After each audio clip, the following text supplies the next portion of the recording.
இந்த கொஸ்டினில் என்ன கொடுத்துருக்காங்க அப்படின்னு பார்த்தீங்கன்னா, நீல் தர்பன் நாடகம் மூலமாக இண்டிகோ பயிரிடும் விவசாயிகள் இன்னல் குறித்து ஆங்கிலேயர் கவனத்திற்கு கொண்டு சென்றவர் யார் அப்படிங்கிறது கொஸ்டின். தின்பந்த் மித்ரா தான் கொண்டு வந்திருப்பார். நம்ம இதை கருநில புரட்சின்னு சொல்லலாம்.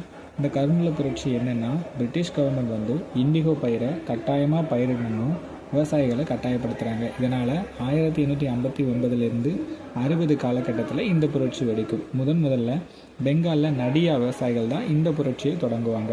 இப்போ ஆப்ஷன் டிக்கு வரலாம். டியில் பிர்சா முண்டா கொடுத்துருக்காங்க. இந்த முண்டானா யாருன்னா, இவங்க ஒரு பழங்குடியின மக்கள்.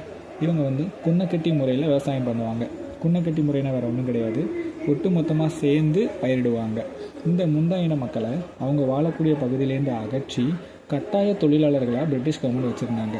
இதை எதிர்த்து பிர்சா முண்டா குரல் கொடுக்குறாரு. அதுவும் வெறுமனை இல்லை, தான் ஒரு கடவுளின் தூதராகவும் தன்னால் உங்களுக்கு விடுதலை வாங்கி தர முடியும்